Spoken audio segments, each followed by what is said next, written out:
My ex cheated on me when I was blind, but I don't know what I want to do. Fiction. Emily ran all the way down the street, her heels clacking behind her. She bumped into 5 people on her way, each time not bothering to slow down. All she could do was yell a hasty apology as she ran. She knew the path by heart, too. She had come here thousands of times 2 years ago. It may have been a year since she last visited, but she still knew the path like her own name. Eventually she reached the door. Breathless, she was apprehensive and couldn't wait to talk to him. In fact, she was about to, but not being able to utter a word properly, she had to tell herself to relax for a moment. She sat down on the stairs, contemplating what she'd say to him, but eventually she stopped thinking. It had to be genuine. I eventually stopped sobbing. The woman one of my clients had left a while ago at my request, but I had sat there for I didn't even know how long. I felt like a sword had sliced through me, head to toe, and those 2 sides were completely different. I still loved Emily, but at the same time I wasn't sure if I should. I couldn't trust her, and this dilemma had been my source of motivation for the past year. If I stopped now, what would all of that have been for? Knock, knock. I froze. I was a lawyer, probably the most famous lawyer in town, and I couldn't speak to my clients looking like this. I stood up to get myself arranged. Just a second. I shouted at the door. I turned around to get a towel and brush when a voice spoke out from behind the door. Alex? It's me. It's Emily. I stopped dead in my tracks and everything stopped. It was almost like I was blind again. I didn't see the table, the TV, the bathroom. I saw nothing. All I could feel was her voice coming from behind the door. It felt like my senses were dialed to 11, and my limbs felt jumpy. My heart was pounding like crazy, and my stomach sank like a boulder had been dropped inside. "What do you want?" I said, my voice trembling. I slowly turned around and walked towards the door. Her voice, slightly muffled, was still clear as day behind the door, and there was a noticeable shimmer in her voice when she spoke. "I wanted to, speak with you. Is that all right?" My gut instinct was to instantly scream no and run away. After all, I didn't owe her anything. But her voice was unfamiliar to me. I had never heard her like this. We definitely had many bad moments, but I had never heard her speak like this before. You sound different," I said. I leaned forwards to peek through the peephole on my door, but I didn't see much, only her shoulder. I heard her sniffle. Something moved, but I didn't see a thing through the small peephole. I pulled back from the door. "Yeah, I'm fine. I've been all over the place. Listen, I want to talk to you." "I'm sorry." "Fucking hell. Why now?" "Emily, it's been a year since we've broken up. I've been in the best shape of my life. I felt better than ever, and I'm finally turning my life around. Why did you come to me now?" There was a silence for a moment before I heard her clear her throat. "Look, I'd like to talk to you properly, face to face. Can you please open the door?" I was dismayed at this request and withdrew from the door. "W.A.? No. It's 11:30 p.m. You came here knocking on my door, asking me to talk, and I told you, I don't want to talk. Leave?" I then turned around and began to walk to my room. "No, Alex? Alex? Alex, please," she said, her voice breaking. I heard a few muffled sobs as I stood there, staring at the door. If I stared any longer, I would have imprinted the wooden patterns of the doorframe into my brain. "Can you at least listen to me? Or shout? Do whatever you want, I just want to see you." I stopped again. It was clear she wasn't going to leave, and I didn't want a sobbing ex-girlfriend on my doorstep all night. It wouldn't be a good look for me. But before I could do anything, my anger got the best of me. I stormed back to the door and banged my fist on it. How do you think I felt those 4 years? I heard her yelp in surprise, only to fall silent once she heard me speak. "Oh, Alex, I'm sorry. I didn't mean to." "Fuck it. Why not? Why did you do it?" I asked, cutting her off. I heard a bit of shuffling from behind the door. Getting frustrated, I yanked the door open. There she stood. Her brunette hair, her blue trench coat, her dark red heels. It was supposed to be something that I should be familiar with by now. And her face. No matter how much I looked at her face, I still couldn't get used to it. It felt alien to me, and she didn't look like what I'd imagined her to be like at all. She looked at me for a moment, surprised by my physical transformation. "Oh wow, you've changed." I nodded my head. "I'd say the same to you, but I couldn't tell." She tilted her face sideways as her eyes fluttered. Her lips stuck out a bit more, and I saw her eyes getting wet. Despite my awkwardness with vision, I still recognized that facial expression.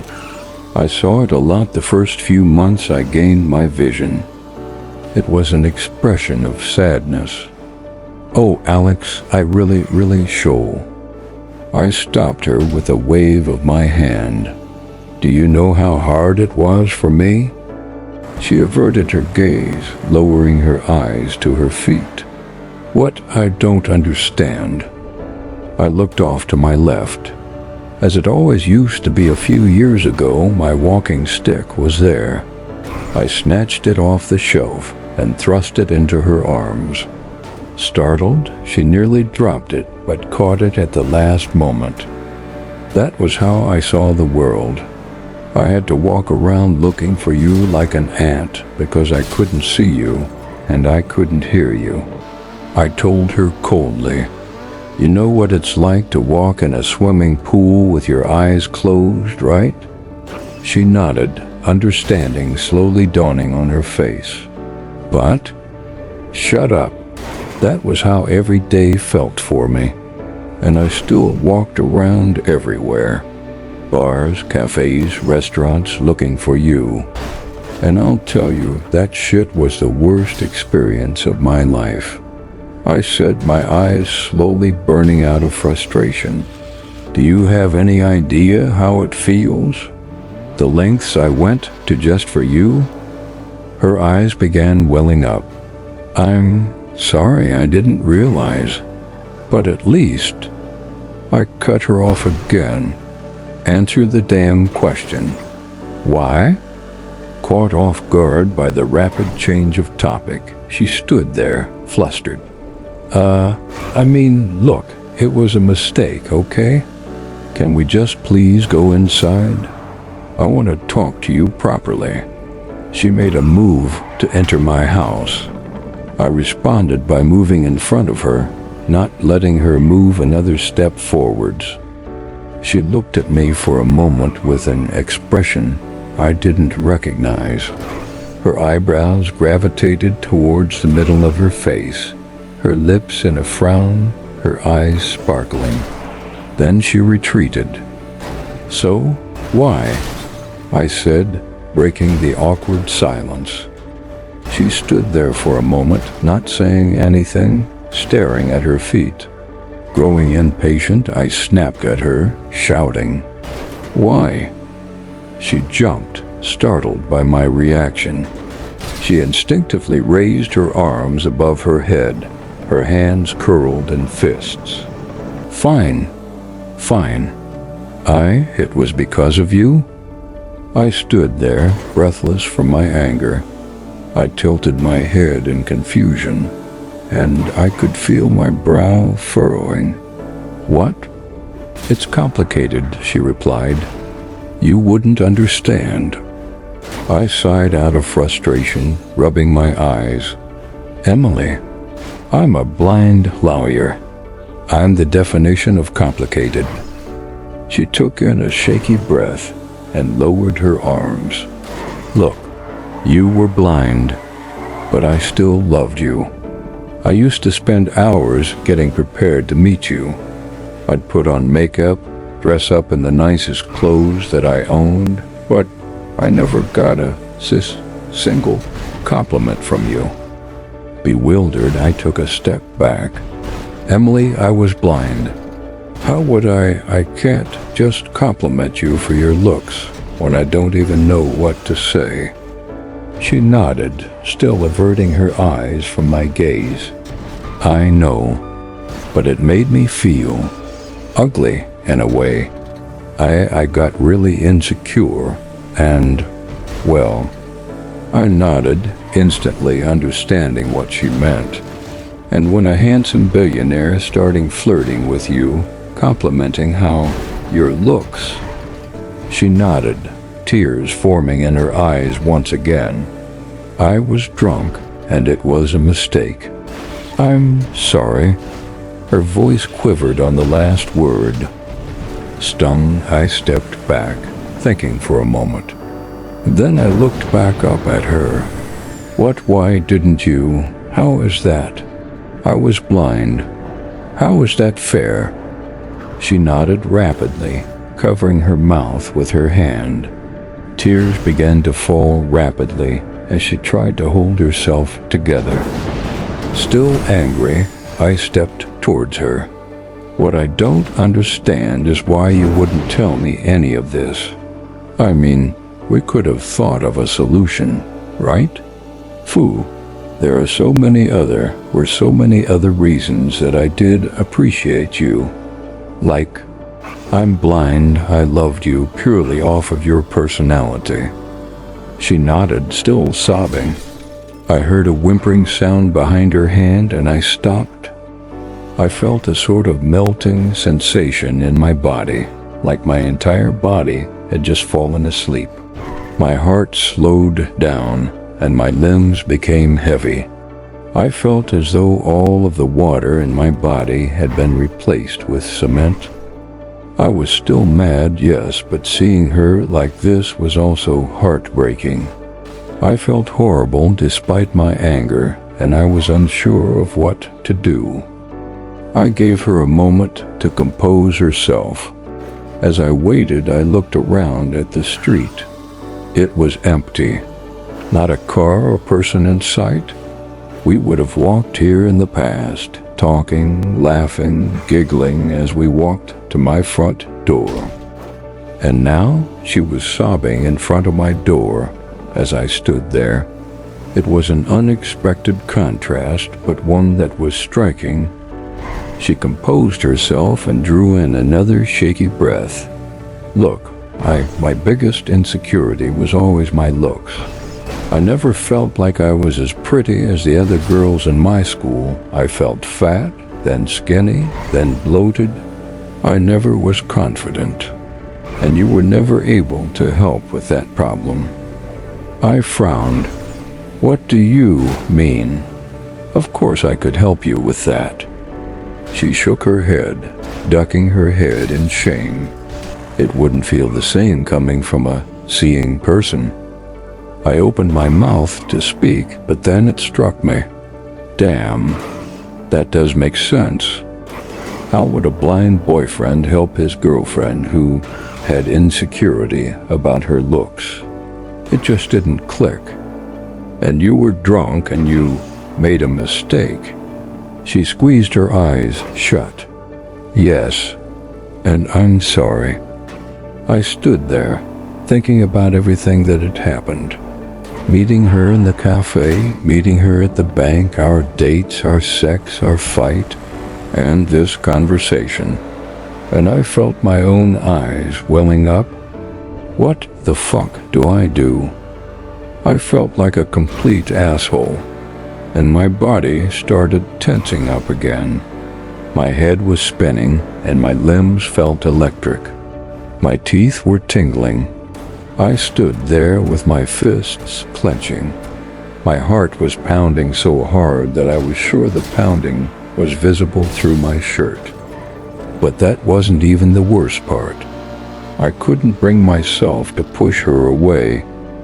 The sincerity, the memories, the warm fuzziness I felt whenever I was with her all came rushing back to me. No one had ever made me feel the way she did.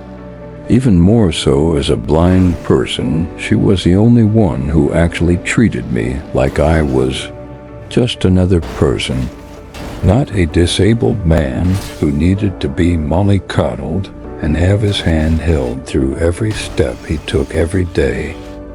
On the other hand, there was the small matter of what she'd done. She had still irreversibly damaged not only our relationship, but my job as well as hers. Clients came to me less and less, and my image was ruined. My phone slowly got quieter, and rumors circulated everywhere. My career had nearly been destroyed, and I wasn't sure if I was willing to trust her again. I also wasn't sure if I was willing to forgive her just yet. I wiped my eyes swiftly before she could see me crying. I'm sorry. I have to. Without finishing my sentence, I ran inside and shut the door and burst into tears. I slid down the door frame as I sat there, sobbing uncontrollably. On the other side, Emily also began sobbing as she heard his cries of pain. She pressed her hand on the wooden door and felt his sobs vibrate through. Alex, open the door. Alex, please, Alex. Open the door, please. As both individuals collapsed on the door, their cries only became louder and louder, and it didn't seem like it was going to end anytime soon. They were too close to walk away, but too far away from each other to reconcile.